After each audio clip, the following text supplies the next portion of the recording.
generations. And now, the power of two restores the one.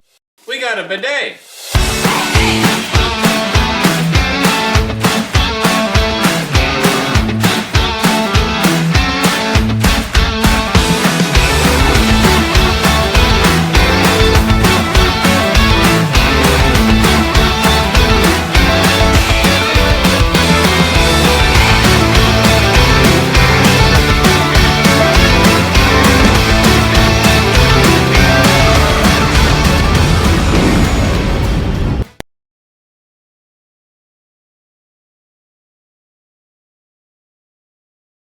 Hey everybody, and welcome back to another video. In today's video, we are talking about probably one of the most, I would say, talked about movies released this week, which is The Crow, the 2024 version of it. Um, Before we actually start talking about the movie, I do want to put out there kind of where our perspectives are coming from, because I feel like depending on what lens you are watching this movie through, you may have different results. So, myself, I grew up watching the original, and then when I was a teenager and realized that this was a comic book adapted movie, I went ahead and I read the comic book as well. It's been a long time since I've gone through it again, but I do remember that the original film was pretty darn close to, mimicking the comic book. Of course, a couple of tweaks here and there, but almost all the characters were pulled from the book. So like I said, I've loved the original movie. I've seen the comic book, or I've read the comic book. I've seen one or two of the sequels, but then, in my opinion, they were so not good that I didn't watch the last one. Maybe someday, but they just weren't really my favorite. And so I was a little bit uneasy slash cautious going into this one, just because I know where their track record had left them. So, why did I want to go see the movie? Well, one, I mean, they have all the new stuff that they can do with the movie, like with CGI and just all the different things they can do with filming. But also the main writer was on board. I think James O'Barr was his name, if I remember correctly. Yeah, James O'Barr.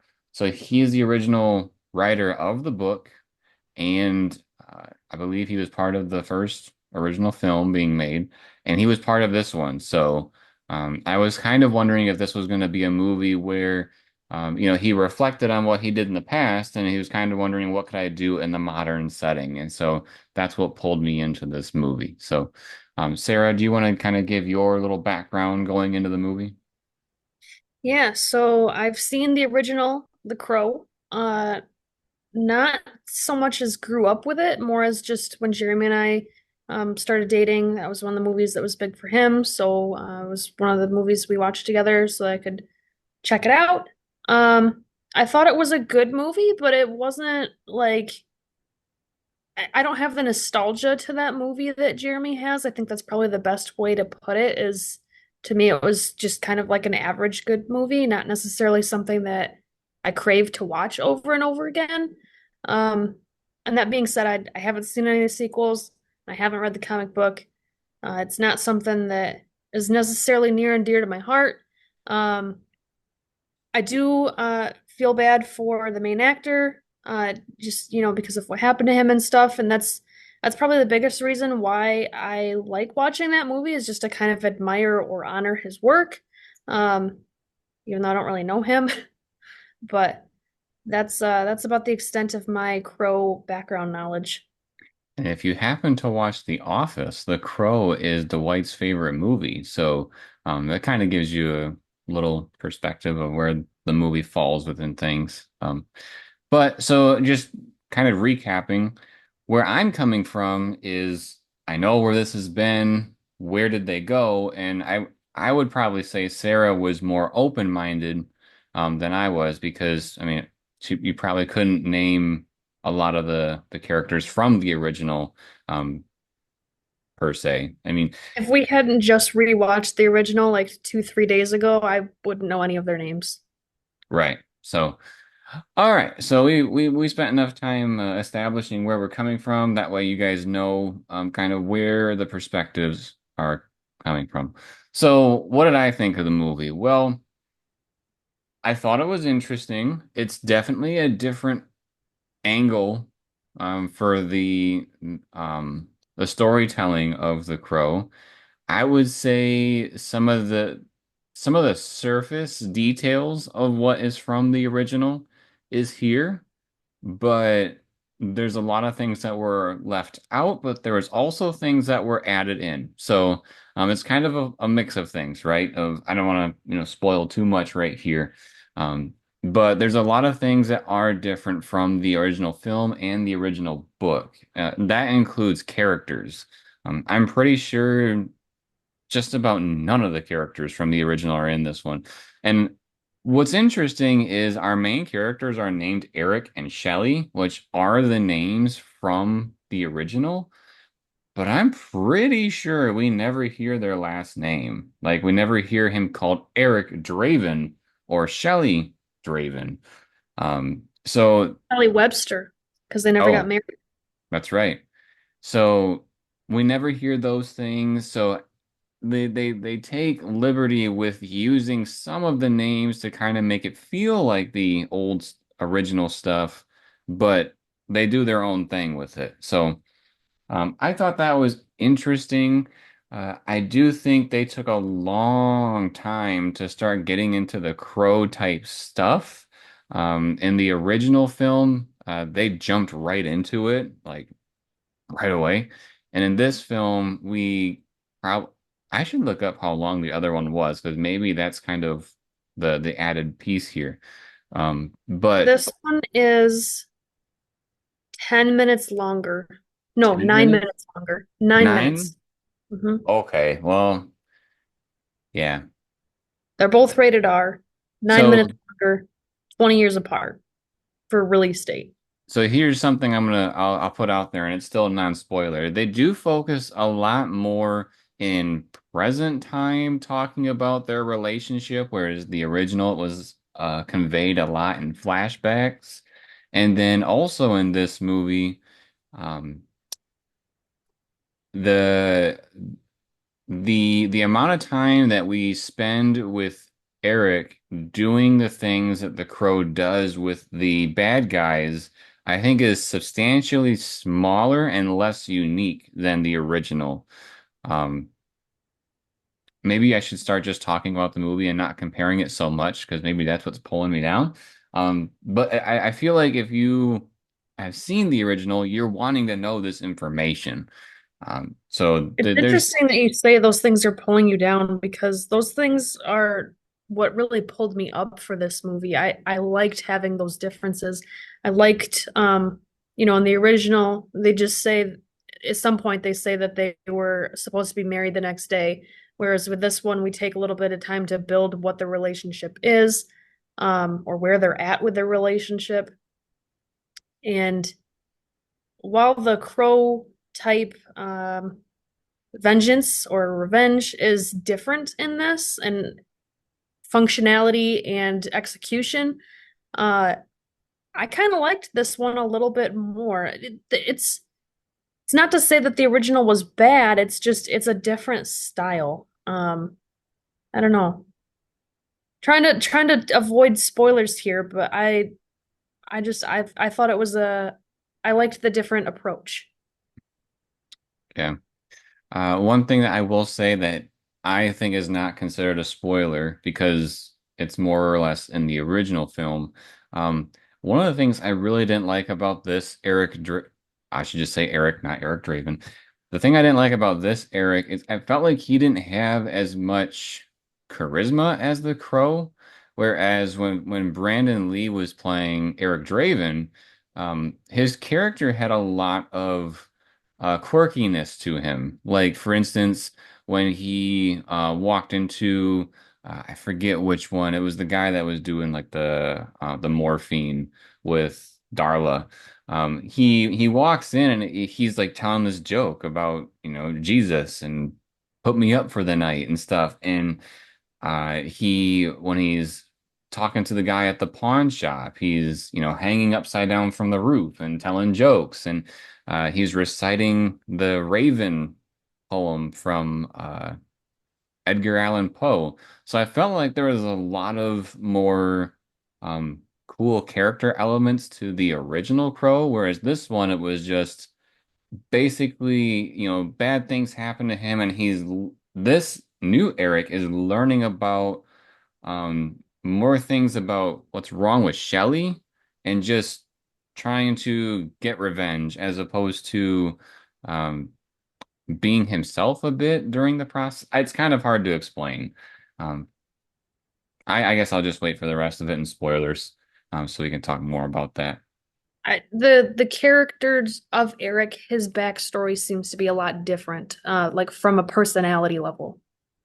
Yeah, and one thing that you can definitely gather that from between the two movies is the music. So the original film was a very, I would say, gothic looking film. It was a very dark film. It felt like you were walking into Hot Topic in the 90s, so to speak. Um, and there was a lot of, I would say, rock and roll type metal music that was playing throughout that film. In this movie, they had none of that. I would say this one is more along the lines of like alternative rock, maybe. It's Um, like they went from punk rock to still dark, but not really punk rock anymore. yeah, there really wasn't anything that really conveyed the atmosphere of the original. They're two different feelings, 100%.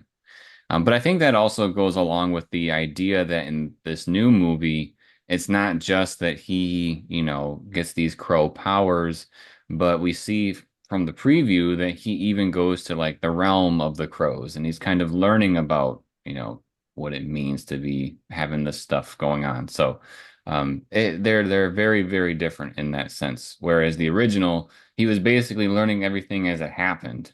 He got shot, he looked at himself and, his hand filled up. Or he got shot, I think, in the chest or something, and he watched it heal up in the original. So he was picking up these things and he didn't have to be told what was being happened in the original. Is there anything you want to say else in the non-spoiler section so we can start talking about real comparisons? Um, I just liked that not everything went according to plan. I think it would have been a little boring if it was more streamlined, and because there were some extra bumps in the road that added a different level to it. I feel like with the first one, because they just straight up say, we were supposed to be married tomorrow, and they do have a couple little flashbacks to like their not married life, but like their life together, right? So we get a little bit of flavor for why he wants the revenge. But in this one, because we have so much more of that character development up front about, his backstory and their love backstory or where they're at with that, I felt like I could identify with him a lot more, and actually like feel his pain and what he's going through and really connect to their emotions a lot more than the first one. So it's a different feel. It When you think of remakes and stuff, you got two different kinds of remakes usually, right? One is this is a basically straight up remake of exactly the first one, just different actors, and the storyline is mostly the same with a few minor changes here and there. The Lion King live action. Or you got this style where there's little flavors and hints of the original and the theming is the same, but it's really a completely different story from beginning to end. And so I appreciate that it was, I feel like it was different enough that it's not really crushing on the original Crow and Brandon Lee, because I know there's a lot of controversy of, remaking this and because of the original film and stuff, which I don't fully understand why there's so much controversy, knowing how many sequels and remakes and whatever else there's already been so far, that I wasn't really aware of until I started learning about this remake that was coming out. But I feel like because they made it different enough, it's not really dishonorable to the original character. I feel like it's different enough that it's not I don't know. I feel like I'm just repeating myself at this point. It makes me wonder if they hadn't, because literally Eric and Shelley are the only two names I think that really call back to the original. I feel like if they would have had different names like the sequels did, maybe it wouldn't have had such a, oh, we're not gonna go see this because they're, dirtying or they're taking away from Brandon Lee and his film, because this film was very different from that film. It definitely wasn't the same. Yeah, just at first glance, I don't see any other names that are um tied between the two films other than Eric and Shelley. Right. Okay, so let's go ahead and give some ratings, and then we'll talk about some spoilers. And I will definitely be showing or talking about, the differences between the two films. So for me, I do think the movie was a little below average, but I do also think maybe part of that is because I know what has been done before. So I think the best that I could give for a rating is the highest value that is below average, and I think I'm gonna go with the 4 on this one. Um, just because I feel like the movie took a bit too long to actually get to, and it's interesting too because we spend so much time with this couple.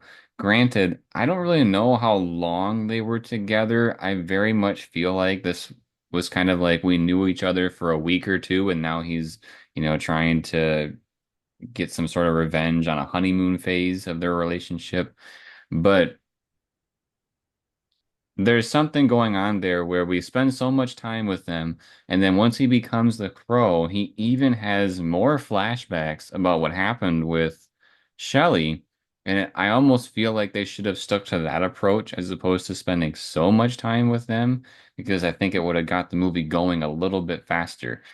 I felt like it was redundant when we saw it later that he was, having these flashbacks. It's like we already know about this. If you wanted to have that, don't spend so much time like you did before. So, um, yeah, That's a really good point. I'm sitting at a 4. I've been really hemming and hawing about this one because I knew coming out of the theater that Jeremy wasn't as much of a fan as this one, and I knew that he had a lot more emotional connection to the first one. And I feel like Oh, I'm gonna get a lot of hate for my rating here just there, because there's one thing we could say before we get into spoilers and stuff. This movie was gory. Like when it wanted to have violence, it had violence. that is very true, yes. Um, there there were several times where I had to look away because I don't do well with gore. Luckily, it wasn't Saw level of gory, but it was still pretty gory. There were some things that were pretty bad, Yeah. like his leg. Yeah. But I think I'm gonna be at a 9 on this one. I really came out of the theater thinking it was a 10 just because I really enjoyed the story. I liked the different approach. I felt like this was more relatable than the first one, just again because I just don't have that emotional connection to the first one. Um, but I do think you have a really good point about almost kind of watching different parts of it twice, both, when it's happening in the relationship and then as a flashback later. I think you have a really good point with that. And maybe with the overall music just a little bit too, or maybe the vibe of it, because I'm not saying it has to be the same exact punk rock, because I feel like they went from punk rock in the original to this one's kind of like punk gothic club type vibes instead. So you went from rock to club, and that's fine. But I feel like there was a little bit of really weird choices, like with where they were living. And I'm trying to be non-super specific. We'll dive into it in the spoilers, but there's just some things that were a little bit odd choices. So I'm gonna stick with the 9 on this one. I feel like they tried to be as close to the comic book as they could as far as the tone, but they wanted it to be different. And I feel like that kind of feels off in a way. Like even when we first saw Eric and we saw all his tattoos, I was like, number one, these are some weird tattoos. Like they didn't even seem to like flow with one another, if that's a thing. Like I feel like people that get a lot of tattoos, there's some sort of like cohesiveness amongst their tattoos. Whereas him, it looked like he kind of went to like the Scholastic Book Fair and got a whole bunch of different random tattoos and and put them all over his body. Like they didn't connect in a way. Yeah, the ones on his back definitely connected to each other, but the ones on his chest and whatnot, those were some really weird ones. I mean, you can see he's got one that says lullaby like right on his eyebrow almost. It's just like, what does that even mean? I don't know. It's very strange. Yeah, But he's a tortured soul. What can you expect? yeah. All right, we're gonna roll into the spoilers here. Um, So, where should we even start with some of these spoilers? The movie opens up with, I believe it's him as a child. He's coming home. He lives kind of in the middle of nowhere, and his favorite horse is tangled up in barbed wire and he's kind of like contemplating, what happened? Oh my God, like this is something I care about. I can't let it die. And is very torn on the fact of there's not much you can do. You're a kid, you don't really understand what's going on here. Um, and it turns out that this is basically a nightmare that he keeps having over and over again. When what would you say that he's at? He's in jail? No, he's at like a psych ward. And he keeps having flashbacks to this. And truth be told, I think what ends up happening by piecing together the flashbacks is that his parents are like deadbeat drunks that were living in the trailer and didn't do anything to help the horse that was tangled in the barbed wire. And he tried to save the horse, but he cut up his hands, and he looks at his scars on his hands several times throughout the movie. So he's got scars on his hands from trying to save this horse from when he was a kid, but he couldn't do anything. 'Cause he's just a little kid, and the horse is scared and bucking around, and which only makes the cutting worse. And that's why he's got so many tattoos of barbed wire all over, mainly on his back. But I think he burned down that trailer with his parents inside, or either that or he was dreaming about it because I think that was one of his flashbacks. Hmm. So this is where I'm kind of confused then because the next chunk of the movie, we are learning about Shelly, and she has a friend that's calling her that's saying like, "Hey, the word's getting out," and supposedly there's this video floating around that they weren't supposed to film, and people aren't supposed to know about it, and they're worried about being found out. And although her friend, which I forget what her friend's name was, um, do you happen to remember what her name was? Um, Zadie? Zadie. Her friend Zadie does get captured by the bad guys, but as Shelly is being stalked by them, she decides to bump into a cop, and the cop finds drugs on her. And so that's what I didn't quite understand because these two meet together in the same building. So if he's at a psych ward, why would she go to a psych ward if she just went there for like cocaine? Maybe it's some sort of rehab instead. Maybe. Because he did have, a bedroom and he had things that he could, have and play with. Like he draws a lot and writes a lot. So he was able to have those things and he had a very big room to himself. So, Yeah. I'm gonna say it was probably some sort of rehab instead. And how she ended up there exactly from the drugs, I'm not entirely sure. gotcha. Um, so yeah, that's kind of how they meet. They meet in this institution and they're kind of like almost insinuating like they're bad guy, bad girl kind of a thing because like when they go to have lunch, they sit together and they're like, we know we're not allowed to do this. And then they just start, getting flirtatious with each other because you're not supposed to have a guy and a girl sitting together in this institution at lunch. But yet they were willing to do it and get in trouble for it. So this is where we first hear his name because she says, what's your name? He says, I'm Eric, but he doesn't say Eric Draven. And she says, Shelly. And so That's kind of what grounds us into the idea of, okay, this is, who the book is supposed to be referencing. Um, so they meet there, and eventually the people that were following Shelley in the beginning, they go to this institution trying to find her, like, oh, we just need to speak with her. But us as the audience and Shelley knows that that's not what they're there for. And so this is what leads them to break out of the institution. They end up finding a way to get out and then jumping the fence. They put their like little institution sweatshirts on the barbed wire and then hop over the fence and run to the woods. You may be wondering, well, how did they know she was there? How did the bad guys know that Shelley was at this institution? Well, when they captured Zadie, we learn about our main villain and his name. Double check because it's not top dollar like the original Crow. It is Vincent. Vincent is I didn't think that he was the devil. I think he's like a spokesperson or He made a someone deal with the devil. oh, a deal with the devil. Um and so he has like these abilities that he can do, and that's kind of a different thing here in this movie is that it's not just Eric that has some supernatural abilities. It's also the bad guys.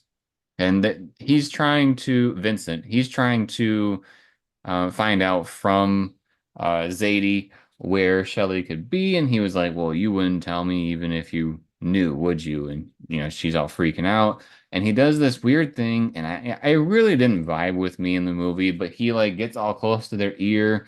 And unless you're looking very carefully to make sure he's not, it kind of at times looks like he's licking their ear, but he's just talking in their ear very fast. And it's kind of like a spell that he puts on them because then their eyes turn back and then she commits suicide. She kills herself. So this is kind of how they get some sort of intuition of where Shelley is. I don't know if he got information by whispering in her ear. Oh, Because, her mom ratted her out. oh, her mom? You want to explain that? Uh, the guy visited the mom, and then I think she was with them when they showed up at Oh, the. that's right. He visits her and he was like, you traded you partnered with the devil to have a good life, and that's kind of how she's rich. Um, yeah, I do remember that now. Yeah, I think the thing with Vincent, just to kind of skip ahead to what we find out later, so he has some sort of a deal with the devil where he doesn't actually have to kill anybody. He just does this weird whispery thing to dig into your own inhibitions and your own thoughts and basically your worst possible thoughts. He convinces you to turn into a reality. So he doesn't have to kill anybody, but he has to offer innocent souls to the devil so that he can have like eternal life. So, like with Zadie, she killed herself. And what we find out later is that he had whispered to Shelley to kill somebody else. And that's what the video is on the phone that they're trying to hide because they want to prove that, like, this guy's a bad guy. Yeah, and I can imagine they don't want the average person to know about these devil powers either. So, the fact that it's on a phone, would get people to know what's going on. Uh, so Eric and Shelley, they're kind of doing their own thing. They go back to Shelley's place of residence. I call it that because she's basically just couch surfing with her friend. Her friend's off, I think, in another country, and they're allowing Shelley to stay at their place while they're gone. And there's a lot of nice things in here. They definitely have money. And so this couple, Eric and Shelley, they just hang out there for a little while. Their relationship definitely heads to the next level while they're at the house, um, or apartment, I should say. Maybe that's a better way to call it. Um, Yeah, this was the thing I was referencing earlier that I thought was kind of a weird choice is I don't know that it was entirely necessary to talk about it being some other friend's apartment that's not here and out of the country and stuff and all rich and whatnot. but I guess that's the excuse as to why there's the wardrobe there that he ends up using, like the leather trench coat and whatnot. Because otherwise, why would Shelley just randomly have that in her house? Well, her mom's rich. Like, I feel like Shelley would have some sort of like when she's in her upbringing, she would know how to be rich. That makes me wonder why maybe that wasn't just her place, but yeah, it was somebody else's. Um, Kind of a weird way to put it. But eventually in our them hanging out. We get like a pretty long sequence here of just character development of them being goo goo gaga all over each other, going to different places and hanging out with friends. But basically, what this ends up leading to is that they come home one night, and I think it's at Eric's place. Um, and the our bad guys show up, and Eric turns the corner and sees that they are holding Shelly, and then they restrain him, and they put bags over both their heads and suffocate them to death, which I kind of thought wasn't super clear um, in the movie, and I'll talk about that in a second. So it appears that they strangle them to death with the bags, just like the trailer. And then they get to the part where they are throwing them in the river. And when they are thrown in the river, we see Shelly is kind of like reaching out to Eric, and Eric is trying to reach out to her. He's realizing she's falling a lot fast or sinking a lot faster than he can get to her and, still get back to the surface. And so what's interesting to me is that like there really hasn't been any discussion or scene of the crow to insinuate, that he would pop right back up from when he's in the water. You're looking at me weird. I'm just waiting for you to finish the Oh, section that you're explaining because I'm trying to follow along. I don't want to interrupt too early. so he goes to the surface of the water, and when he gets up there, he sees the what looks to be like a homeless guy, and he's kind of, trying to uh, talk to him about. I think the homeless guy says something to him, and he's trying to like, what are you talking about, kind of a thing. And he goes to follow him, and this is where Eric first like traverses into the realm of the crows. He's like, "What is this place?" And we get a new character because this wasn't a character in the original. Wickham, I think is his name. And basically, Eric says, "Are you an angel?" And he's like, "Ha, I'm no angel," kind of a thing. And he's kind of like Eric's mentor through the rest of this, kind of explaining to him what it means to have these abilities, and that he will feel things, but he won't, die necessarily, as later on he gets stabbed, and like when he wakes up, he goes to back to his place, and it kind of seems almost like it feels like what's that movie? Groundhog's Day situation in a way. I had wondered if that's what they were playing at here, but he wakes up in. See, that's what I don't understand. Maybe you can help me with this. So, when he gets out of that crow realm, he he wakes up in his own place, which is where they suffocated him. So, did they ever throw them in the water? Because No, no? Is that why at the no, end of the movie they find them in his place? yes, them sinking in the water was a metaphor for essentially sinking down to hell or sinking down to your death because they talked about how she did bad things she's going to go to hell for because she killed somebody even though it wasn't really her fault. And so it's kind of maybe a weird interpretation. I'm going to try to stay out of the religion aspect of that just because I feel like that's a whole nother story. But anyway, uh, he rises to the top of the water but he's in the crow realm already. It's not that he's in the real world and then he sinks, like falls into the crow realm again. I think the whole water thing is still the crow realm.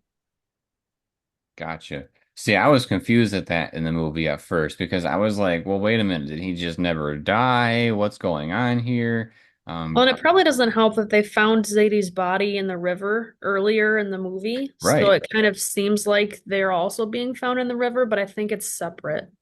right. Yeah, so that's kind of confusing because I also, felt like, well, maybe they're trying to be different from the original. So there's, in the original they weren't thrown in the water. So maybe they were throwing them in the water. I don't know. Yeah, Um, because when he does wake up in his apartment, I don't think Shelly's there. Like her body's not there. no, she wasn't. Not to my knowledge. There was a cop, and the cop was looking around. Is he a real cop? He seemed like a dirty cop.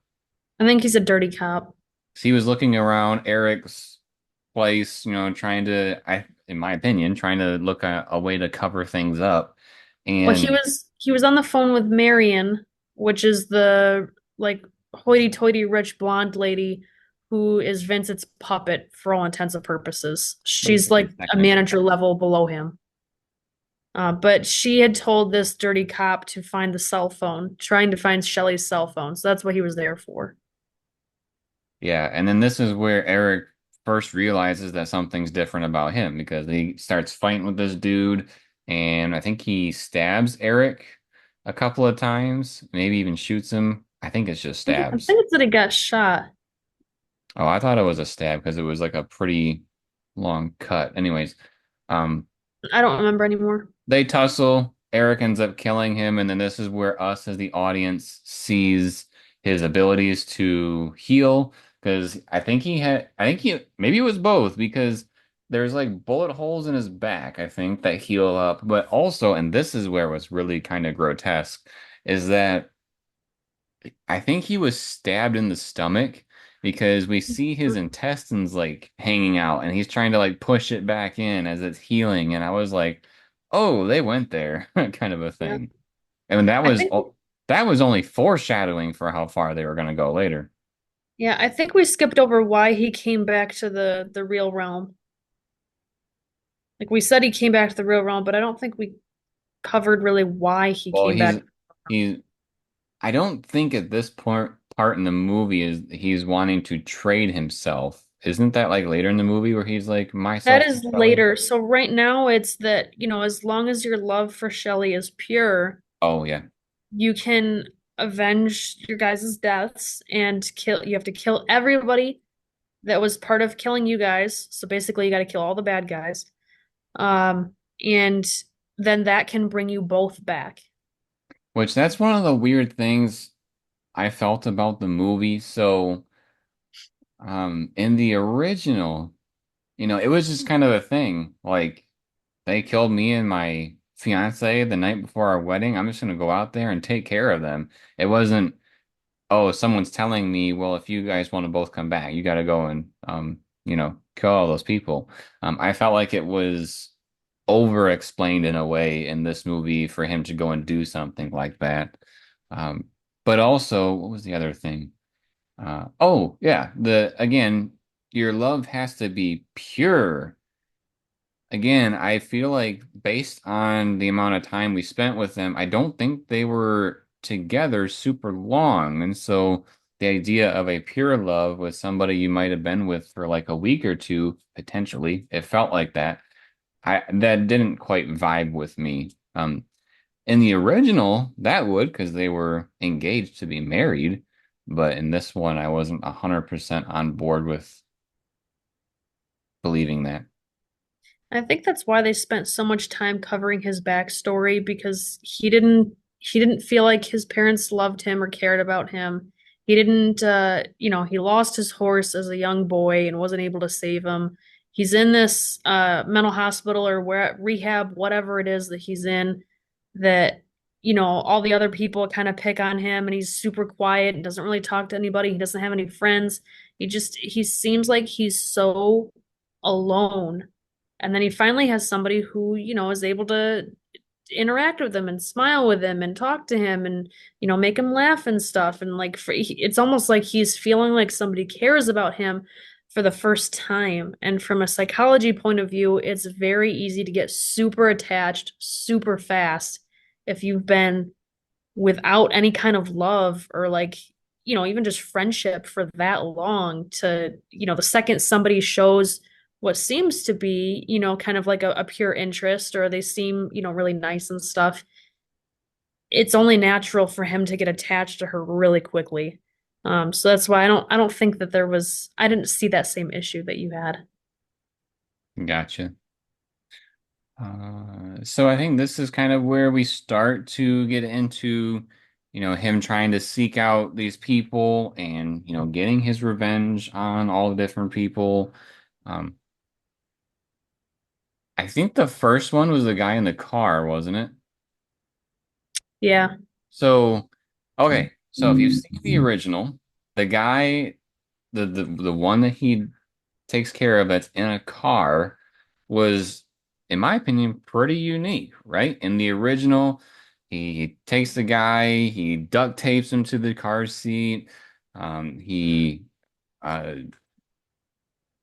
makes it so that I forget, I think does he tape his foot down to the gas pedal because the car's in park, and so he makes it so his foot is always pushed down on the gas pedal, and uh, there's explosives in the car, and so once Eric is ready to let him go, he puts the car in drive, and the guy like drives off, flies up over the river.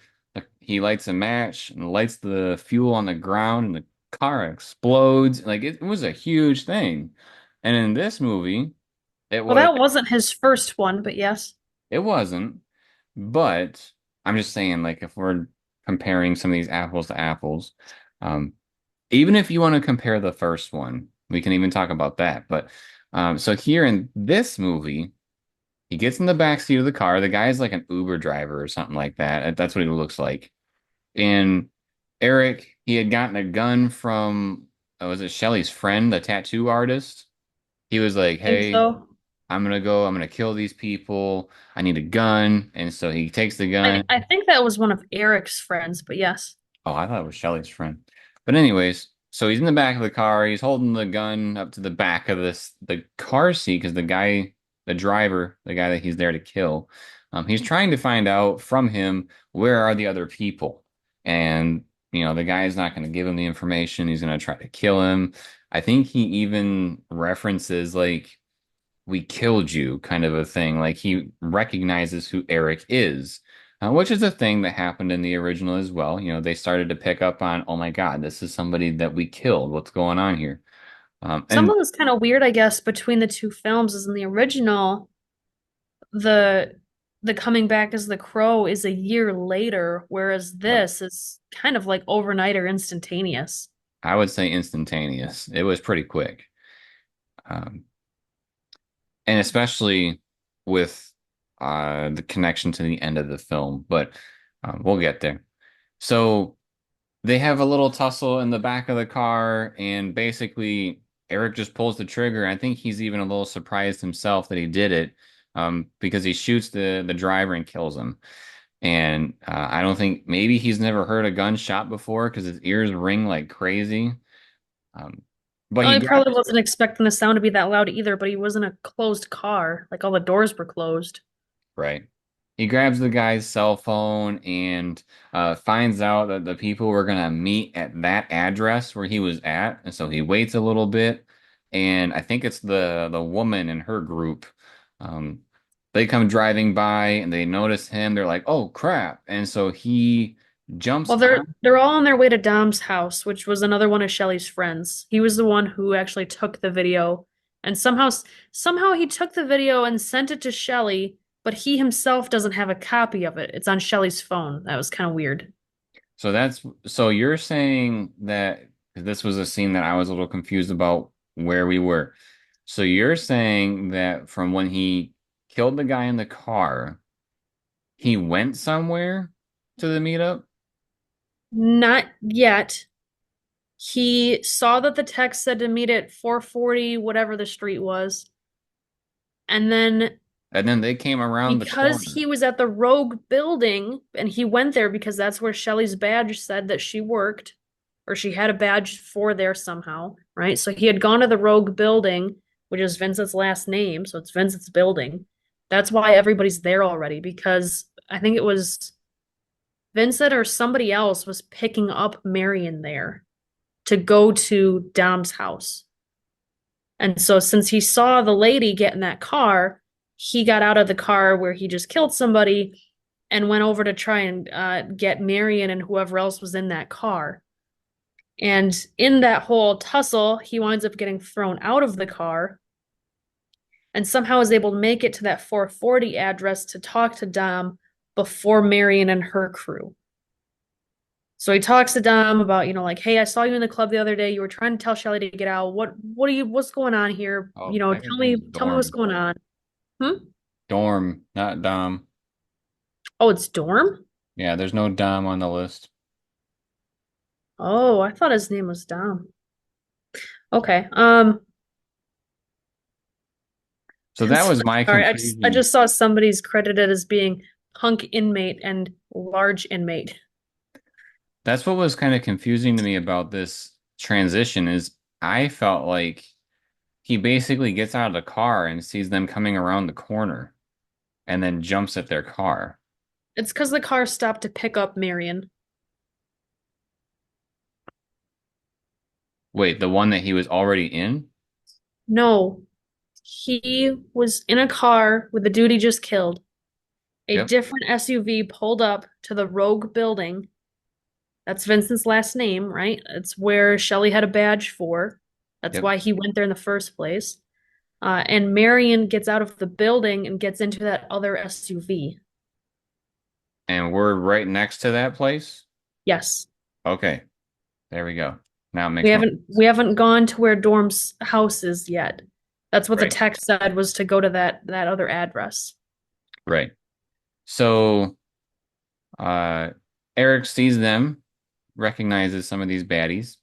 And so, like Sarah said, he jumped at their car. There's an action sequence here where he like goes through the windshield and he like slips into the car. He's trying to, kill the people.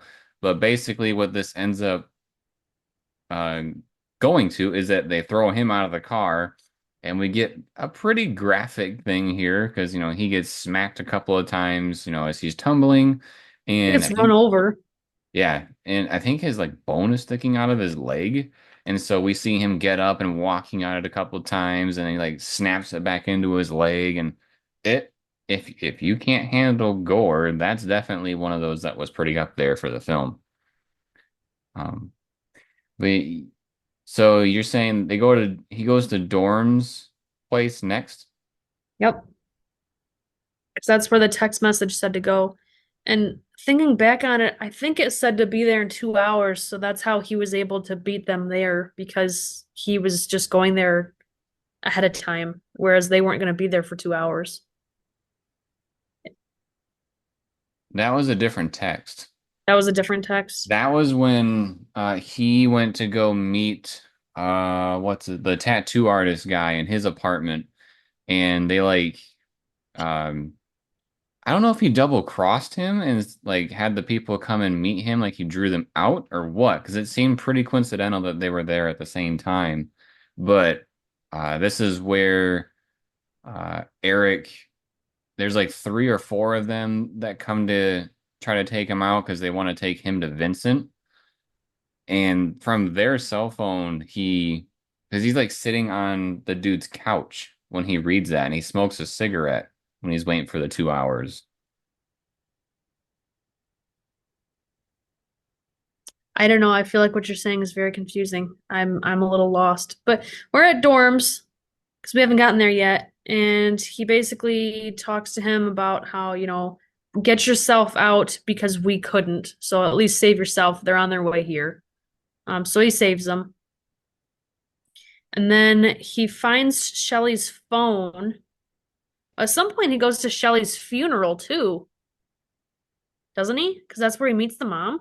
Yeah, and he talks to the mom about what's been going on and stuff. Which I thought so he goes and he sees her and they're having a conversation and then she just throws like her wine on the floor and then starts crying. I thought that was kind of a weird thing that happened. Yeah, that was a very awkward scene. I think he like goes in her bedroom or something and is like looking through a bunch of Shelley's stuff and piecing together different things about her. And like you said, comes across the video and finds out that there's some really bad things going on here. And Yeah, well, that was at her apartment that you found the cell phone, not her mom's apartment. right, but there's a whole thing where he goes like to multiple places and learning different things about Shelley. Yeah. Yep. So yeah, at one point he goes to visit his tattoo friend Which or his this is where friend. he gets ambushed by those dudes, and they basically overpower him, and they like shoot him a couple of times, and he backs into the bathroom, and he goes into the tub that has water in it and just kind of falls over. And Vincent had wanted them to bring Eric to Vincent alive. And so Mhm. they were like, crap, we just, messed up. Not to mention they shot the tattoo artist too, dude too. They want nobody knowing about what's going on. And so Yep. we get another little sequence here. I think this is where Eric says, my life for hers to Yep. Wickham. And Wickham is basically saying, like, hey, like, you got to go out there. You just got to give it your all, basic. I mean, he has other ways of saying it, but this is kind of that turning point where Eric kind of goes full crow, in my opinion. Because eventually he gets up out of the tub and he just demolishes these other dudes. And then that's where he gets the text about, I think, the opera that was supposed to be in 2 hours. Oh, yeah, I think you're right. Because there's another small little subplot here thing going on with Vincent where he has this new woman that is supposed to be part of an opera and she's amazing at what she does. And one of the, I know Sarah had mentioned, that he is living for a long time. One of the things he says to also back that up is he says, like, I've lived a long time to see some of the greats. And in my opinion, that's like seeing probably Mozart and Bach and stuff like that, because he has this deal with the devil. Um, so yeah, Eric has to sit there and wait a couple hours until the opera, which is, in my opinion, the biggest set piece of the movie. We see it in the trailer when he's like going up staircases and stuff and taking out people. This is where this all Where happens. he painted his face too before he left with the tattoo ink. Yeah, so that's another thing we could talk about. So, like when he's in the Crow realm talking to Wickham, he does this thing where he like touches Eric's face. Doesn't he touch him? And he has like the black come out of his eyes, kind of almost like tears in a way. And That so that was like when he was giving him his full crow powers. yeah, so that's this part. Yeah. And so when he goes back to the human realm, he doesn't have that stuff on his face. So yeah, he goes to the Well, he's coming out of the tub of water. right, but he goes to the tattoo stuff like you said, and he starts putting it on his face. So Yeah. that's a big difference from the original, right? Here, he's getting this inspiration of stuff from Wickham, whereas I think it's stronger in the original. In the original, when Eric goes back to his apartment, he's looking at things, he touches a mask, and the mask was something that he was very playful with Shelley. And he decides to use that mask to paint his face to mimic it, as a way of looking kind of like a ghost, but also it reminded him of Shelley. So I felt like that was a stronger connection to the makeup as opposed to this. But uh, so yeah, he heads to the opera. Um, Vincent has his own little box up there, and there's guards all over the place. I don't think Vincent Vincent's even there. Vincent's at home. Vincent was at the opera first. He was watching, and then he left. Oh, okay. So he's watching the opera, and he's told that Eric was killed, and he's very upset about it. And then when Eric shows up to the opera, and you said Miriam was her name? Yeah, Marion, yeah. Marion. She gets word and she even sees like Eric at one point and she's like, nope, he's here. And I'm pretty sure that's when Vincent dips. Um, because Eric is just slaughtering the guards in the stairway. And I thought this was pretty interesting. It's even to the point, like he slaughters all the people on the stairs. He eventually gets to the box where Vincent is supposed to be because he looks up, he sees Vincent, and he knows where he has to go. And so he heads to that box, and Vincent's not I, there. I thought it was just that he saw Marion. Oh, I'm pretty sure it was Vincent. So I saw Marion and her bodyguard or whoever she was with, but it wasn't Vincent. Somebody with black hair. Oh, I don't know. We'll have to agree to disagree on that one. I'm pretty sure he was there. Um, because why would he not be there if he was there to see the girl be part of the opera? I didn't realize he was even there to see the girl be part of the opera, or that the girl was part of the opera at all. I thought she was just a piano player in a weird, useless side plot. Oh, I don't know. But he goes up to that box and kills the people in there, and he takes the heads. He goes out on stage while the opera is wrapping up and throws the heads into the audience, which was interesting. I didn't really see like I get that it's a thing that you wouldn't expect to happen, but at the same time, I didn't really see the point of it. It was interesting. Um, but he finds out Vincent's not there, so he goes to track down Vincent back to his home place. And I feel like they tried to do a connection here to the original because, they have their little monologue back and forth. But eventually, Vincent tries to do his little ear talk thing to Eric, and it like backfires on him. How did you interpret that? So Eric had been stabbed in the chest and was bleeding because it wasn't healed yet, because it takes a minute for that stuff to heal. And Vincent sliced his hand on purpose. That way they could have a blood to blood connection, which is how Eric got his powers in the first place with Wickham. So it's Vincent's essentially talking in in Eric's ear, really kind of more as a distraction, just so that he can complete this ritual to take Eric's power. Because what's the next step above being immortal? Well, it's having it's almost like Eric is like extra immortal because he can heal his own wounds. He's not necessarily just regular flesh and blood. Um, but Eric is strong enough to eventually come out of it or snap out of it. And so then that's how he's able to complete his mission.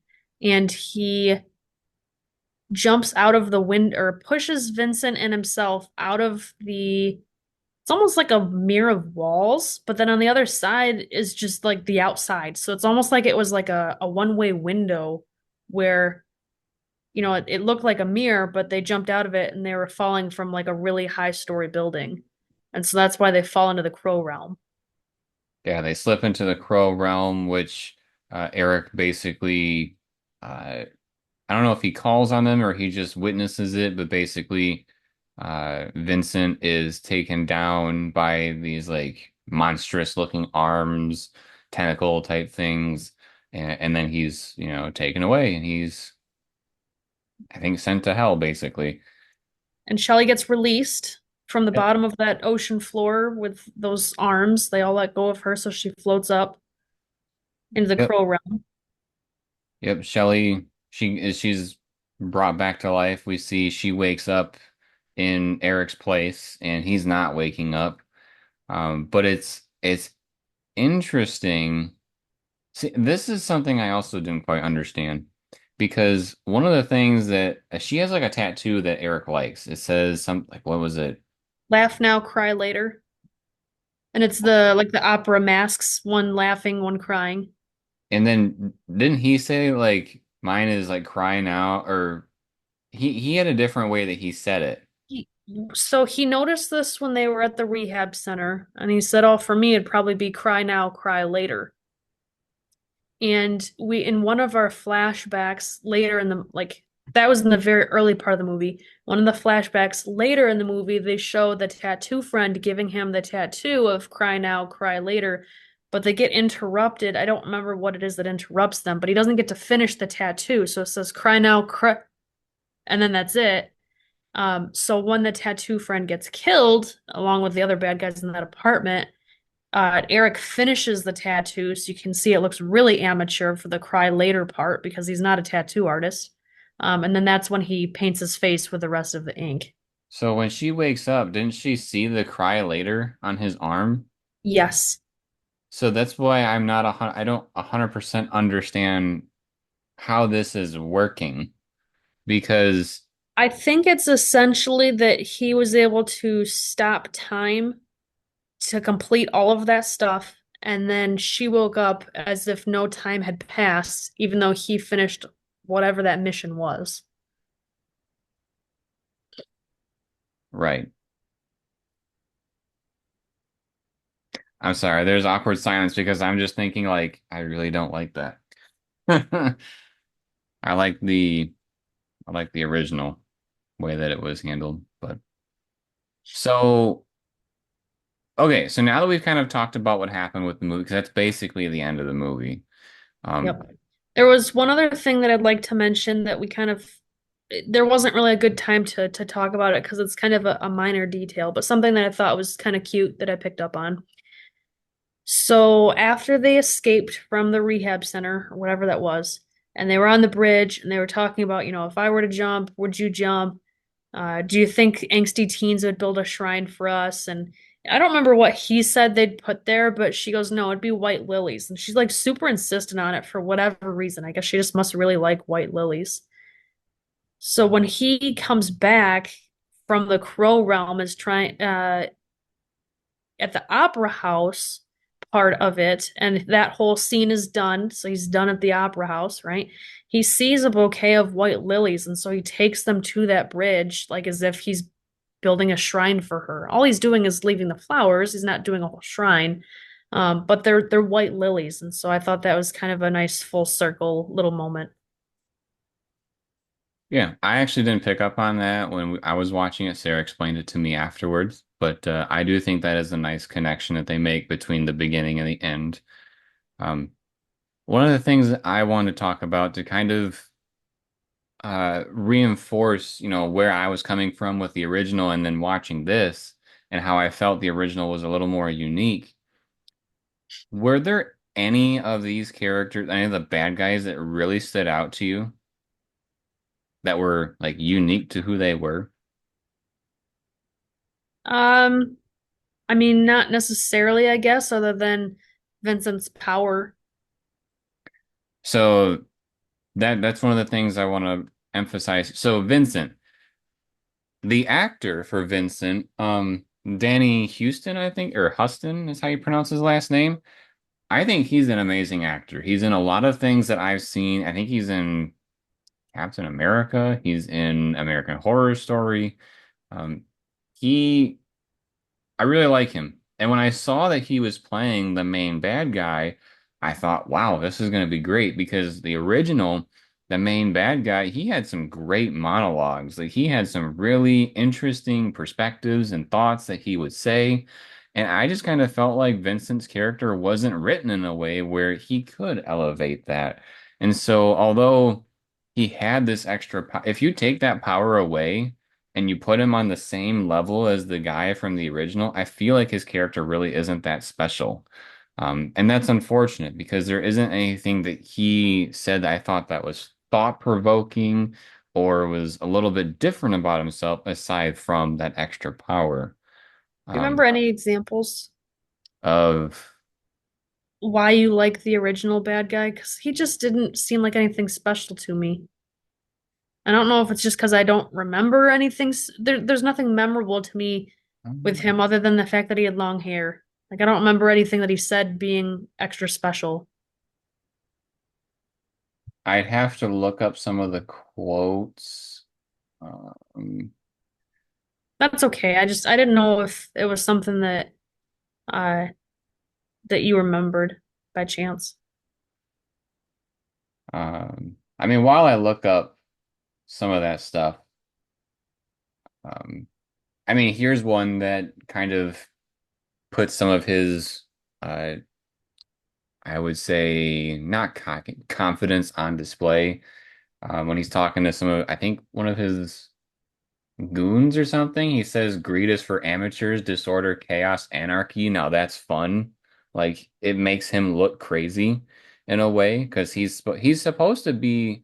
So in the original, Eric and Shelley live in a bad part of Detroit. They live in an apartment complex where, like, even the cop, I'm pretty sure, says, like, you guys did some sort of complaint. Like, you are nuts for doing that and where you're living because of the retaliation that will happen. And so, like, this dude is like a crime lord that essentially runs a district of Detroit. And so there's some uniqueness there. Whereas this guy that we get in this new movie, he's kind of a guy in the shadows. So yes, he's a rich guy, but he's not like feared amongst people that don't know about him. I feel like in the original, that guy was like, you don't even want to live in that part of Detroit because the guy that runs it, is terrible. Your life is gonna suck. Um, uh, Yeah, I think that's more on like the basis of the character itself because Vincent's whole thing is that he doesn't do bad things. He makes other people do bad things. Yeah. Here's one that I like. So he's talking to Eric. I think this is towards the end of the film. He says, my daddy used to say every man's got a devil, and you can't rest till you find him. What happened back there with you and your girlfriend? I cleared that building." So he's telling Eric, like, I was the reason why that happened. Hell, nothing in this town happens without my say so. So I'm sorry if I spoiled your wedding plans there, friend. But if it's any consolation to you, you've put a smile on my face. So like he he is very evil, but he's willing to kind of put himself out there of like, you know, I know I did something bad, but and what happens to you suck, but you made me smile. Like it's conniving in a way. Like he, I don't know. You're looking like I'm making absolutely no sense to you. So It he's it he's sounds like a whole lot of not he's evil super smart. interesting. Like he gets into the mind of who he's talking to. Like I feel like the only way that that's happening in the new one is when he whispers in their ear, because of course he's gonna get in their head by doing that. But Yeah, um, I'm not trying to say that the new bad guy is better by any means. I don't really resonate with the old one either. yeah. Talking about some of the other people, because you said maybe Vincent was one of the only ones that stuck out to you. Like, there's a guy named Tintin in the original. He was the dude that was specifically with the knives.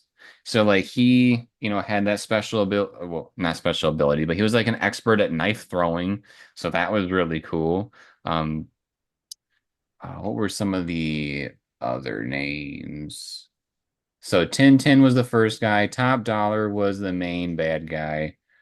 Um, there's T-Bird. He was the guy in the car. He was the one that was kind of the leader of the minion group, not the top guy, but the guy that was in the car that got duct taped. Skank, he was kind of the rah-rah guy of the group. They would always do their little fire it up thing where they were going back and forth. They had a camaraderie that, we saw that there was some sort of like, I don't know, high school varsity gang group that they, clique that they hang out with. Um, there's the pawn shop guy. I feel like a lot of those characters stand out on their own, and they all had some very unique interactions with Eric. So like when Eric went to the pawn shop, he was specifically looking for a ring, and he was talking about how he goes up to the pawn guy and he's throwing the rings at him, saying, "Each one of these that you're making money off of, these are deaths that are on your hands," basically. Like it's almost like blood money. And so it dives in more depth with less that they do in a way. Because you said this movie was longer, right? The new one. By 9 minutes, yep. And they use a considerable amount of time more to show us what is going on with Eric and Shelley's relationship. But at the same time, I almost wonder if that's just a way for them to uh, hope that we buy in more that, he would really want to get revenge for this girl. Um, It's kind of like the original Eric. He was there to get revenge and kind of have fun doing it, whereas this Eric is, I don't know that I necessarily want to do the revenge part. I just want the end goal. And to do that, I have to kill these people, I guess. So let's get it done. Which I guess that kind of makes sense in a way because when he was at that institution, they were kind of showing how he was kind of almost like a baby in a way, like he wouldn't fight back because they were doing these exercises. They weren't legitimately picking on him, but they were having these exercises where like five or six dudes would be in his face saying these things to him, and he would just sit there and take it, and he wouldn't I say thought that anything was him back. actually getting like ganged up on. No, the very next scene, the teacher was talking about how we're doing these exercises to better you. Yeah, I think that was a different exercise. I don't think that was part of it. I disagree, but um I haven't been there, so I guess I can't say, and neither can you. no.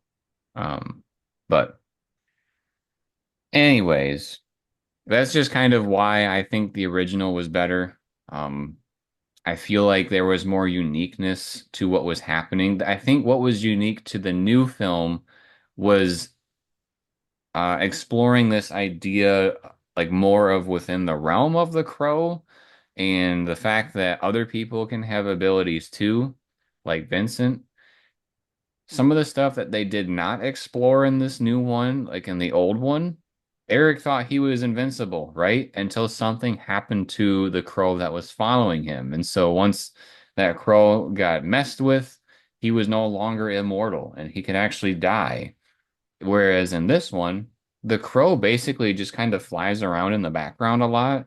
There's a couple of shots where we see, the crow's face up close, kind of like the original film. Maybe there's some insinuation that they're kind of so I thought Wickham had said the crows were supposed to guide him, but I think that was a little unclear in the execution.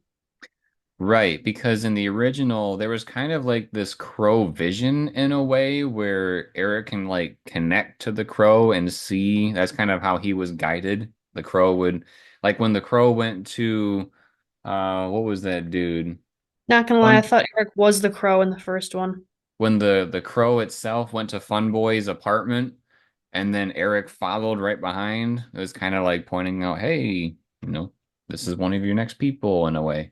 And that's when he, helped uh Darla come to her senses. I don't think Eric is the crow per se. He's just somebody that is guided by a crow. That's my opinion. I could be wrong. It's just an interpretation. Well, I mean, at some point the crow was being harmed and, so they were separate, but I thought that's how he was like able to disappear was because he became a crow, kind of like Maleficent becoming a dragon or whatever In the original or in the new one? in the original. Oh, maybe. I don't know. I can't explain his disappearing powers in the original. But all right, this discussion has been quite long.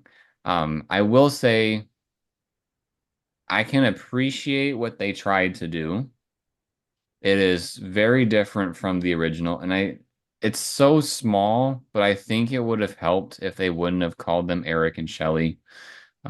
Just to have it be it's 100% own thing. Because like this Eric wasn't anything like the original Eric. So I think you kind of get where I'm going at, or you get what I'm going for right there. So, all right. If you enjoyed this type of video, make sure to subscribe to the channel and turn on notifications. Drops a like if you like the video, and drops a comment letting us know your thoughts on The Crow. Um, if you've seen the movie, right? There's a lot of hate all over the internet. Not gonna see it because they're trashing Brandon Lee's movie. I would not, I would not agree with that. I would say this movie is different enough where it's no different than the sequels that happened in the past. So, uh, yeah, don't be afraid to go see it. It's not trashing Brandon Lee. And then as always, everybody, thank you for watching. We'll see you next time.